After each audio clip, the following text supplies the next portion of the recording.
ಎಲ್ಲರಿಗೂ ಚಾನೆಲ್ಗೆ ಸ್ವಾಗತ. ಸೋರೆಕಾಯಿಲಿ ಹುಳಿ ಮಾಡ್ತೀವಿ, ಮಜ್ಜಿಗೆ ಹುಳಿ ಮಾಡ್ತೀವಿ, ಕಾಯಿ ಹುಳಿ ಮಾಡ್ತೀವಿ. ಆದ್ರೆ ಮಕ್ಳಿಗೆ ಸ್ವಲ್ಪ ಸೋರೆಕಾಯಲ್ಲಿ ಮಾಡಿದ ಅಡಿಗೆಗಳು ಅಂದ್ರೆ ಅಷ್ಟೇ. ನಮ್ಮಲ್ಲೂ ಅಷ್ಟೇ, ನನ್ನ ಮಗಳಿಗೆ ಅಷ್ಟು ಇಷ್ಟ ಆಗ್ತಿರ್ಲಿಲ್ಲ. ಸೋರೆಕಾಯಲ್ಲಿ ಗೊಜ್ಜು ಮಾಡಿದೆ, ತುಂಬಾ ಇಷ್ಟ ಆಯ್ತು.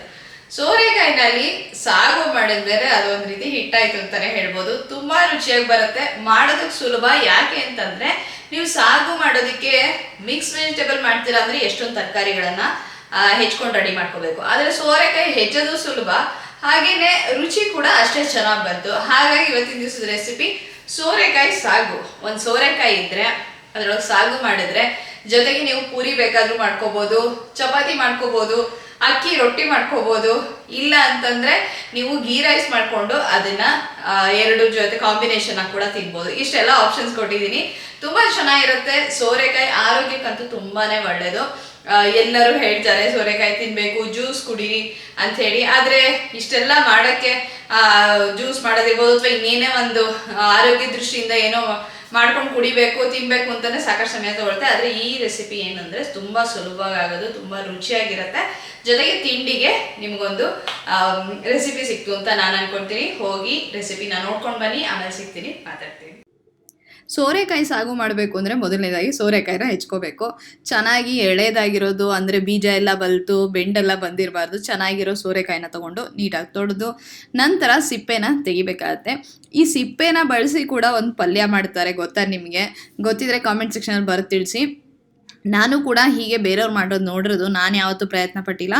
ಸಾಮಾನ್ಯವಾಗಿ ಉತ್ತರ ಭಾರತದ ಕಡೆನೂ ಮಾಡ್ತಾರೆ, ಆದರೆ ನಂಗೆ ಇತ್ತೀಚೆಗೆ ಗೊತ್ತಾಯಿತು ನಮ್ಮಲ್ಲೂ ಕೂಡ ಮಾಡ್ತಾರೆ ಅಂಥೇಳಿ. ಉತ್ತರ ಭಾರತದ ಕಡೆ ಎಲ್ಲ ಇದ್ರ ಜೊತೆ ಆಲೂಗೆಡ್ಡೆ ಸೇರಿಸಿ ಪಲ್ಯ ಮಾಡ್ತಾರೆ. ಎಳೆದಾಗಿರಬೇಕು ಸಿಪ್ಪೆ, ತುಂಬ ಬಲ್ತು ಒಂಥರ ಒರಟಾಗಿರುತ್ತಲ್ಲ, ಆ ಥರ ಇದ್ದರೆ ಏನೂ ಮಾಡೋದಕ್ಕಾಗೋದಿಲ್ಲ. ಸಿಪ್ಪೆ ಎಲ್ಲ ತೆಗೆದಾದ್ಮೇಲೆ ಇದರಲ್ಲಿ ಒಳಗಡೆ ತಿರುಳಿರುತ್ತಲ್ಲ, ಎಳೆದಾಗಿದ್ರೆ ಅದನ್ನು ಕೂಡ ಬಳಸ್ಕೋಬೋದು. ನೀವು ಇದು ಕಟ್ ಮಾಡಿ ನೋಡಿದ್ರೆ ಗೊತ್ತಾಗುತ್ತೆ. ಒಂದೊಂದ್ಸತಿ ಮೇಲ್ಗಡೆಯಿಂದ ಫ್ರೆಶ್ ಆಗಿ ಎಳೆದಾಗೆ ಕಾಣ್ತಿರುತ್ತೆ ಸೋರೆಕಾಯಿ, ಆದರೆ ಒಳಗಡೆ ಕಟ್ ಮಾಡಿ ನೋಡಿದಾಗ ಬೀಜ ಎಲ್ಲ ಸ್ವಲ್ಪ ಬಲ್ತಿರುತ್ತೆ. ಇದು ಅಷ್ಟೇ, ಸ್ವಲ್ಪ ಬಲ್ತಿತ್ತು. ಇನ್ನೊಂಚೂರು ಎಳೆದಾಗಿದ್ದರೆ ಹಾಗೆ ಹೆಚ್ಚಿಬಿಟ್ಟು ನಾವು ಬಳಸ್ಕೋಬೋದಾಗಿತ್ತು. ಬಲ್ತಿದ್ದಾಗ ಏನು ಮಾಡೋದಕ್ಕಾಗೋದಿಲ್ಲ. ಆ್ಯಕ್ಚುಲಿ ಈ ತಿರುಳೇನಿದೆಯಲ್ಲ ಇಲ್ಲಿ ನೀವು ನೋಡ್ತಿರೋದು, ಇದನ್ನು ಬೇಕಾದರೆ ನೀವು ದೋಸೆಗೆ ಬಳಸ್ಕೋಬಹುದು. ಈ ರೀತಿಯಾಗಿ ಸಣ್ಣದಾಗಿ ಹೆಚ್ಕೊಳ್ತಾ ಇದ್ದೀನಿ, ತೆಳ್ಳಗೆ ಉದ್ದಕ್ಕೆ ಹೆಚ್ಕೊಂಡೆ. ಆಮೇಲೆ ಈ ರೀತಿ ಚಿಕ್ಕ ಚಿಕ್ಕ ಕ್ಯೂಬ್ಸ್ ಆಗಿ ಹೆಚ್ಕೊತಾ ಇದ್ದೀನಿ. ಎಲ್ಲವೂ ಕೂಡ ಒಂದೇ ಸೈಜಲ್ಲಿ ಹೆಚ್ಕೊಳ್ಳೋಕೆ ಪ್ರಯತ್ನ ಪಟ್ಟರೆ ಏನಾಗುತ್ತೆ ಅಂದರೆ ತರಕಾರಿ ಹದವಾಗಿ ಒಂದೇ ಥರ ಬೆಂದು ಹೋಗುತ್ತೆ. ಇಲ್ಲದ್ರೆ ಒಂದು ದಪ್ಪ ಹೋಳು ಇದ್ದು ಒಂದು ಸಣ್ಣ ಹೋಳಿದ್ರೆ ಒಂದು ದಪ್ಪದ್ದು ಬೆಂದಿರಲ್ಲ, ಸಣ್ಣದು ಬೇಗ ಬೆಂದು ಹೋಗ್ಬಿಡುತ್ತೆ. ಹಾಗಾಗಿ ಒಂದೇ ಥರ ಹೆಚ್ಕೋಬೇಕು. ಈಗ ಒಗ್ಗರಣೆಗೆ ಒಂದು ಪಾತ್ರೆ ಇಟ್ಕೊಂಡಿದ್ದೀನಿ, ಅದಕ್ಕೆ ಒಂದು ಸ್ವಲ್ಪ ಎಣ್ಣೆನ ಹಾಕ್ಕೊಂಡಿದ್ದೀನಿ. ಒಗ್ಗರಣೆಗೆ ಒಂದು ಸ್ವಲ್ಪ ಸಾಸಿವೆ ಮತ್ತು ಕರಿಬೇವಿನ ಸೊಪ್ಪನ್ನು ಹಾಕ್ಕೊಳ್ತೀನಿ.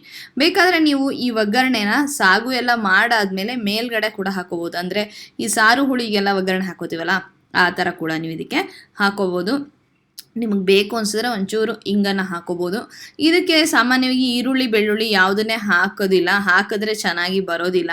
ಅದರದ್ದು ಒಂದು ಅಡ್ವಾಸನೆ ಸೋರೆಕಾಯಿ ಜೊತೆಗೆ ಸೇರ್ಕೊಂಡ್ಬಿಡತ್ತೆ. ಸೋರೆಕಾಯಿನ ಘಮ, ಅದ್ರ ರುಚಿ ಎಲ್ಲ ಕೂಡ ವ್ಯತ್ಯಾಸ ಆಗಿ ಹೋಗುತ್ತೆ. ಹಾಗಾಗಿ ಈರುಳ್ಳಿ ಬೆಳ್ಳುಳ್ಳಿ ಯಾವುದನ್ನು ಬಳಸ್ತಿಲ್ಲ. ಬೇಕು ಅನಿಸಿದ್ರೆ ಬೇಕಾದ್ರೆ ನೀವು ಇದಕ್ಕೆ ಮಸಾಲೆ ಏನು ರುಬ್ಕೋತೀವಲ್ಲ ಆವಾಗ ಬೇಕಾದರೆ ನೀವು ಬೆಳ್ಳುಳ್ಳಿನ ಸೇರಿಸ್ಕೋಬೋದು. ಆದರೆ ನನ್ನ ಸಜೆಷನ್ ಏನು ಅಂತಂದರೆ ಹಾಕೊಳ್ದೇ ಇರೋದೇ ಚೆನ್ನಾಗಿರುತ್ತೆ. ಈಗ ಇದನ್ನು ಒಗ್ಗರಣೆಯಲ್ಲಿ ಚೆನ್ನಾಗಿ ಹುರ್ಕೊಳ್ಳೋಣ. ಈಗ ಇದಕ್ಕೆ ಸ್ವಲ್ಪ ನೀರನ್ನು ಸೇರಿಸ್ಕೊಂಡು ಬೇಯೋದಕ್ಕೆ ಇಡಬೇಕಾಗತ್ತೆ. ಬೇಕಾದರೆ ನೀವು ಈ ಹಂತದಲ್ಲಿ ಕೂಡ ಉಪ್ಪು ಹಾಕೋಬೋದು.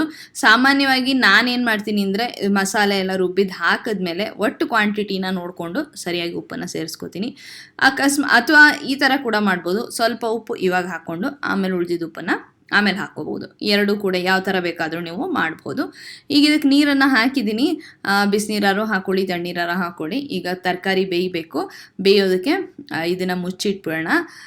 ಇದ್ರ ಜೊತೆಗೆ ನೆಂಚ್ಕೊಳ್ಳೋದಕ್ಕೆ ಇದೇ ನೆಂಚ್ಕೊಳ್ಳೋದು, ಇದ್ರ ಜೊತೆಗೆ ತಿನ್ನೋದಕ್ಕೆ ಚಪಾತಿ, ದೋಸೆ, ಪೂರಿ ಯಾವ್ದು ಬೇಕಾದರೂ ಒಳ್ಳೆ ಕಾಂಬಿನೇಷನ್ ಇರುತ್ತೆ. ಅಥವಾ ಉಕ್ಕರಿಸಿದ ಅಕ್ಕಿ ರೊಟ್ಟಿ, ಎರಡೂ ಕೂಡ ಯಾವುದು ಕೂಡ ನೀವು ಮಾಡ್ಕೋಬೋದು.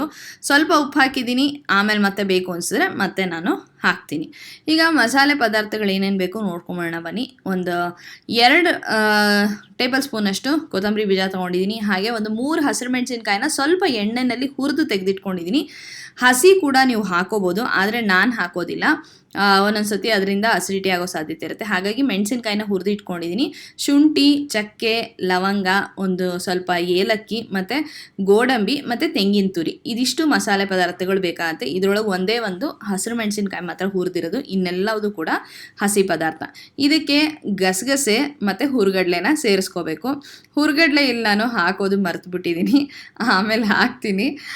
ಈಗ ಗಸಗಸೆನ ಸೇರಿಸ್ಕೋತಾ ಇದ್ದೀನಿ. ಸಾಗುಗೆ ಗಸಗಸೆ ತುಂಬ ಮುಖ್ಯ ಆಗುತ್ತೆ. ಸುಮಾರು ಇಲ್ಲಿ 1 ರಿಂದ 1 ಟೇಬಲ್ ಸ್ಪೂನಷ್ಟು ಗಸಗಸೆನ ಹಾಕೋಬೇಕಾಗತ್ತೆ. ಇದು ಕೂಡ ಹಸಿದೇನೆ. ಎಲ್ಲದೂ ಕೂಡ ಈಗ ಮಿಕ್ಸರ್ ಜಾರ್ನಲ್ಲಿ ನುಣ್ಣಗೆ ರುಬ್ಕೋಬೇಕಾಗತ್ತೆ.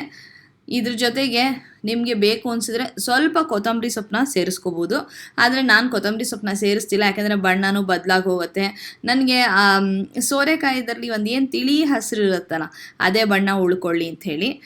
ನೀವು ಕೊತ್ತಂಬರಿ ಸೊಪ್ಪು ಸೇರಿಸ್ಕೋತೀರ ಅಂದರೆ ಬೇಕಾದ್ರೆ ಅದನ್ನು ಕೂಡ ಒಂಚೂರು ಎಣ್ಣೆಯಲ್ಲಿ ಹುರಿದು ಹಾಕ್ಕೊಳ್ಳಿ, ತುಂಬ ರುಚಿ ಚೆನ್ನಾಗಿ ಬರುತ್ತೆ. ಈಗ ಇದನ್ನು ಮಿಕ್ಸರ್ ಜಾರಿಗೆ ಹಾಕ್ಕೊಂಡು ನುಣ್ಣಗೆ ರುಬ್ಕೊಳ್ಳೋಣ. ಗೋಡಂಬಿ ಇಲ್ಲಿ ನಾನು ಹಾಗೆ ಹಾಕ್ತಾ ಇದ್ದೀನಿ. ನಿಮಗೆ ಸಮಯ ಇದ್ದರೆ, ಅಂದರೆ ಉದಾಹರಣೆಗೆ ಬೆಳಗ್ಗೆ ನೀವು ತಿಂಡಿಗೇನೋ ಮಾಡಬೇಕು ಅಂತ ಅಂದ್ಕೊಂಡು ಈ ರೈಸ್ ಆಗು ಅಂತಿದ್ರೆ ಸ್ವಲ್ಪ ಗೋಡಂಬಿನ ರಾತ್ರಿ ಬೇಕಾದ್ರೂ ನೆನೆಸಿಟ್ಕೊಂಡ್ಬಿಡ್ಬೋದು. ಇಲ್ಲ 1-2 ಅವರ್ಸ್ ನೆನೆಸಿಟ್ಕೊಂಡ್ರೆ ಚೆನ್ನಾಗಿ ನುರಿಯುತ್ತೆ. ಆಮೇಲೆ ತುಂಬ ಒಂಥರ ಅದ್ರದ್ದು ಏನು ಸಾಗುವಿನ ಹದ ಬರುತ್ತಲ್ಲ ಅದು ತುಂಬ ಚೆನ್ನಾಗಿರುತ್ತೆ. ಇಲ್ಲಿ ನಾನು ಹಾಗೆ ಹಾಕಿದೆ, ಮಿಕ್ಸರಲ್ಲಿ ನುರಿದು ಇದಾಯಿತು. ಇವಾಗ ಇದನ್ನು ಸೇರಿಸ್ಕೋತಾ ಇದ್ದೀನಿ. ನಾನು ಆಗಲೇ ನಿಮಗೆ ಹೇಳಿದೆ ಇದಕ್ಕೆ ಹುರ್ಗಡ್ಲೆನೂ ಹಾಕೋಬೇಕು, ತುಂಬ ಮುಖ್ಯ ಅಂಥೇಳಿ. ಹುರ್ಗಡ್ಲೆ ಹಾಕಿಲ್ಲ, ನಾನು ಮರ್ತುಬಿಟ್ಟಿದ್ದೆ. ಇವಾಗ ಏನು ಮಾಡ್ತೀನಿ ಅಂತಂದರೆ ಮಿಕ್ಸಿ ಜಾರ್ಗೆ ಇನ್ನೊಂದು ಸ್ವಲ್ಪ ಮಸಾಲೆ ಏನಿದೆಯಲ್ಲ ಅದನ್ನು ಹಾಕ್ಕೊಂಡು ಅದಕ್ಕೆ 1 ಹಿಡಿಯಷ್ಟು ಹುರ್ಗಡ್ಲೆನ ಸೇರಿಸ್ಕೋತೀನಿ. ಸೇರಿಸ್ಕೊಂಡು ರುಬ್ಬಿಬಿಟ್ಟು ಇದಕ್ಕೆ ಸೇರಿಸ್ಬಿಡ್ತೀನಿ, ಸರಿ ಹೋಗುತ್ತೆ ಅಲ್ಲಿಗೆ. ನೀವು ಹಾಗೆ ಮಾಡೋದಕ್ಕೆ ಹೋಗಬೇಡಿ, ಮರಿಬೇಡಿ. ಮಸಾಲೆ ಎಲ್ಲ ರುಬ್ಕೋಬೇಕಾದ್ರೆ 1 ಹಿಡಿಯಷ್ಟು ಹುರ್ಗಡ್ಲೆನ ಹಾಕ್ಕೊಳ್ಳಿ. ಅದು ತುಂಬ ಚೆನ್ನಾಗಿ ರುಚಿ, ಒಂದು ಟೆಕ್ಸ್ಚರು, ಒಂದು ಅದ್ರ ಕನ್ಸಿಸ್ಟೆನ್ಸಿ ಏನಿದೆಯಲ್ಲ ಅದಕ್ಕೆ ತುಂಬಾ ಚೆನ್ನಾಗಿ ಬರೋದಕ್ಕೆ ಸಹಾಯ ಮಾಡುತ್ತೆ. ಈಗ ಎಲ್ಲ ಪದಾರ್ಥಗಳು ಹಾಕೊಂಡ್ಮೇಲೆ ಇದನ್ನು ಕುದಿಯೋದಕ್ಕೆ ಇಡಬೇಕು. ತುಂಬಾ ಸಿಂಪಲ್ ಆಗಿದೆ ರೆಸಿಪಿ, ತುಂಬಾ ರುಚಿಯಾಗಿರುತ್ತೆ. ಮನೇಲಿ ಮಕ್ಳುಗಳು ತರಕಾರಿ ತಿನ್ನಲ್ಲ, ಆರೋಗ್ಯಕ್ಕೆ ಬೇಕಾಗಿರೋ ತರಕಾರಿನ ತಿಂದೇ ಇದ್ದರೆ ಈ ಥರ ಮಾಡ್ಬೋದು. ನೋಡಿ ಇವಾಗ ನಾನು ಮರ್ತನಲ್ಲ, ಅದಕ್ಕೆ ಕಾಂಪನ್ಸೇಟ್ ಮಾಡ್ತಿರೋದು ಹುರ್ಗಡ್ಲೆನ. ಏನು ಅನ್ಕೋಬೇಡಿ, ಬೃಂದಂಗೆ ಮೋಸ್ಟ್ಲಿ ವಯಸ್ಸಾಯಿತು ಅನಿಸುತ್ತೆ, ಅದಕ್ಕೆ ಬರೆದುಬಿಟ್ಟಿದ್ದಾರೆ, ಇವಾಗ ರುಬ್ಬ ಹಾಕ್ತಿದ್ದಾರೆ ಅಂತ ಅಂದ್ಕೊಂಡು ನಕ್ಬಿಟ್ಟು ರೆಸಿಪಿನ ನೋಡಿ ನೀವು ಕೂಡ ಟ್ರೈ ಮಾಡಬಹುದು. ಅದು ಒಂದೊಂದ್ಸತಿ ಏನಾಗುತ್ತೆ ಅಂದರೆ ಕಾಯಿ ಜೊತೆಗೆ ಎಲ್ಲವುದು ಹಾಕದೇ ಇದ್ದರೆ ಸರಿಯಾಗಿ ನುಣ್ಣಗೆ ಪೇಸ್ಟ್ ಆಗೋದಿಲ್ಲ. ಆದರೆ ನಿಮ್ಮ ಮಿಕ್ಸರ್ ಚೆನ್ನಾಗಿದ್ದರೆ ಚೆನ್ನಾಗಿ ಬೇಗ ಹುರ್ಗಡ್ಲೆ ನುರಿಯುತ್ತೆ. ಈ ಎಕ್ಸ್ಪೀರಿಯೆನ್ಸ್ ನಿಮಗೂ ಆಗಿರುತ್ತೆ ಅಂತ ಅಂದ್ಕೊಳ್ತೀನಿ. ಚಟ್ನಿ ಮಾಡಬೇಕಾದ್ರೆ ಹುರ್ಗಡ್ಲೆದು ಸರಿಯಾಗಿ ನುರಿದೆ ಅಥವಾ 1-2 ಮುಚ್ಚಿಲದಲ್ಲಿ ಹಾಗೆ ಸಿಗಾಕೊಂಡು ಅಯ್ಯೋ ಇದು ನುರಿದೇ ಇಲ್ವಲ್ಲ ಅಂತ ಅನಿಸಿರುತ್ತಲ್ವ, ಹಾಗೆ ಆಗ್ತಿರುತ್ತೆ ಹುರ್ಗಡ್ಲೆ ಜೊತೆಗೆ. ಹಾಗಾಗಿ ಒಟ್ಟಿಗೆ ಸೇರಿಸ್ಕೊಂಡು ಮಾಡಬೇಕು. ಇದಕ್ಕೆ ಇನ್ನೇನು ಹಾಕೋದು ಬಾಕಿ ಇಲ್ಲ. ಈಗ ಮೇಲ್ಗಡೆ ನಾನು ಮುಂಚೆ ಒಗ್ಗರಣೆ ಏನು ಹಾಕಿದ್ನಲ್ಲ ಅದನ್ನು ಬೇಕಾದರೆ ನೀವು ಸಾಗು ಎಲ್ಲ ಕುದ್ದಾದ್ಮೇಲೆ ಒಂದು ಒಗ್ಗರಣೆನ, ಅಂದರೆ ಒಂದು ಸ್ವಲ್ಪ ಎಣ್ಣೆಗೆ ಸಾಸಿವೆ, ಕರಿಬೇವಿನ ಸೊಪ್ಪು, ಒಂದು ಚಿಟಿಕೆ ಹಿಂಗೆ ಬೇಕಾದರೂ ಹಾಕೋಬೋದು. ನಾನು ಹಿಂಗೆ ಹಾಕಿಲ್ಲ, ಇಷ್ಟೇ ಸಾಕು ಅಂಥೇಳಿ ಹಾಗೆ ಇಟ್ಟೀನಿ. ಈಗ ಕುದಿಬೇಕಷ್ಟೇ, ಅಷ್ಟೇ ಇದ್ರ ಕೆಲಸ. ಹುರ್ಗಡ್ಲೆ ರುಬ್ಕೊಂಡಲ್ಲ ಅದನ್ನು ಕೂಡ ಸೇರಿಸ್ಕೊತಾ ಇದ್ದೀನಿ. ಹದ ಮಾತ್ರ ತುಂಬ ಕ್ರೀಮಿಯಾಗಿ ತುಂಬ ರುಚಿಯಾಗಿ ಬಂದಿರುತ್ತೆ. ನಿಮಗೆ ಗೋಡಂಬಿ ಹಾಕಿರೋದ್ರಿಂದ ಅಂತನೂ ತುಂಬ ಚೆನ್ನಾಗಿರುತ್ತೆ. ಕಾಯಿನ ಘಮ ಇರ್ಬೋದು, ಆ ಗೋಡಂಬಿಯ ಒಂದು ಕ್ರೀಮಿ ಇದು ಏನಿದೆಯಲ್ಲ ಅದು ಎಕ್ಸ್ಪೀರಿಯೆನ್ಸ್ ಮಾಡೋದಿರ್ಬೋದು, ಎಲ್ಲವೂ ಕೂಡ ತುಂಬ ಚೆನ್ನಾಗಿ ಬರುತ್ತೆ. ಇದು ಕುದ್ದಾದ್ಮೇಲೆ ಒಲೆ ಆಫ್ ಮಾಡಿಬಿಟ್ಟು ನೀವು ಸರ್ವ್ ಮಾಡ್ಕೋಬೋದು. ನಾನು ಮುಂಚೆ ತರಕಾರಿ ಬೇಯಬೇಕಾದ್ರೆ ಸ್ವಲ್ಪ ಉಪ್ಪನ್ನು ಹಾಕಿದ್ದೆ, ನೀವು ಗಮನಿಸಿರಾ ಅಂತ ಅಂದ್ಕೊಳ್ತೀನಿ. ಈಗ ಕುದ್ದಾದ್ಮೇಲೆ ಒಂಚೂರು ಟೇಸ್ಟ್ ನೋಡಿ, ಅಥವಾ ಕುದಿತಿರ್ಬೇಕಾದ್ರೆ ಒಂದು ಚಿಕ್ಕ ಚಮಚದಲ್ಲಿ ತೊಗೊಂಡು ಟೇಸ್ಟ್ ನೋಡಿ. ಸ್ವಲ್ಪ ಉಪ್ಪು ಕಡಿಮೆ ಇದೆ ಅಂದರೆ ಸ್ವಲ್ಪ ಉಪ್ಪನ್ನು ಸೇರಿಸ್ಕೊಳ್ಳಿ. ಸಿಹಿ ತರಕಾರಿಗಳಲ್ಲಿ ಅಡುಗೆ ಮಾಡಬೇಕಾದ್ರೆ ಹೆಚ್ಚಿಗೆ ಉಪ್ಪು ಹಿಡಿಸೋದಿಲ್ಲ, ಹಾಗಾಗಿ ಸ್ವಲ್ಪ ಹುಷಾರಾಗೇನೆ ನೀವು ಉಪ್ಪನ್ನು ಹಾಕಬೇಕಾಗತ್ತೆ. ಚೂರು ಉಪ್ಪು ಕಡಿಮೆ ಇದ್ದರೂ ಕೂಡ ಆರೋಗ್ಯಕ್ಕೂ ಒಳ್ಳೆಯದು. ಹಾಗೆಯೇ ರುಚಿ ಕೂಡ ನಿಮಗೆ ತರಕಾರಿದು, ಮಸಾಲೆಗಳದ್ದು ಎಲ್ಲದೂ ಕೂಡ ಚೆನ್ನಾಗಿ ಹೊಂದ್ಕೊಂಡು ಬರುತ್ತೆ. ಈಗ ಇದನ್ನು ಕುದಿಯೋಕೆ ಇಡ್ತಾ ಇದ್ದೀನಿ. ನಾನು ಇದನ್ನು ನಮ್ಮಲ್ಲಿ ಚಪಾತಿ ಜೊತೆಗೆ ಮಾಡಿದ್ದೆ. ನೀವು ಯಾವುದ್ರ ಜೊತೆಗೆ ಇದನ್ನು ಕಾಂಬಿನೇಷನ್ ಆಗಿ ತಿನ್ನಬೇಕು ಅಂತ ಇದ್ದೀರಾ ಅದನ್ನು ಕೂಡ ನನಗೆ ಕಾಮೆಂಟ್ ಸೆಕ್ಷನಲ್ಲಿ ಬರೆದು ತಿಳಿಸಿ. ಈ ರೆಸಿಪಿ ನಿಮ್ಗೆ ಇಷ್ಟ ಆಗಿದೆ ಅಂತ ಅಂದ್ಕೊಳ್ತೀನಿ. ಇಷ್ಟ ಆದರೆ ಖಂಡಿತ ಒಂದು ಲೈಕ್ ಕೊಡೋದನ್ನು ಮರಿಬೇಡಿ. ಹಾಗೆಯೇ ರೆಸಿಪಿ ಟ್ರೈ ಮಾಡಿದ್ಮೇಲೆ ಬಂದು ಕಾಮೆಂಟ್ ಸೆಕ್ಷನಲ್ಲಿ ಬರೆದು ತಿಳಿಸಿ.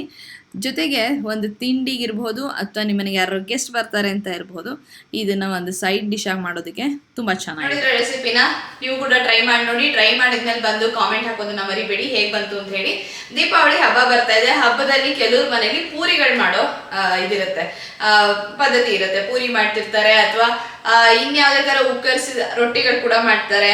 ಈ ತರ ಎಲ್ಲ ಇದ್ದಾಗ ಇದೊಂದು ಒಳ್ಳೆ ಸೈಡ್ ಡಿಶ್ ಆಗುತ್ತೆ, ತುಂಬಾನೇ ಚೆನ್ನಾಗಿ ಬರುತ್ತೆ. ಅಂತ ಸಂದರ್ಭಕ್ಕೂ ಕೂಡ ಹೇಳಿ ಮಾಡಿಸಿದಂತ ರೆಸಿಪಿ.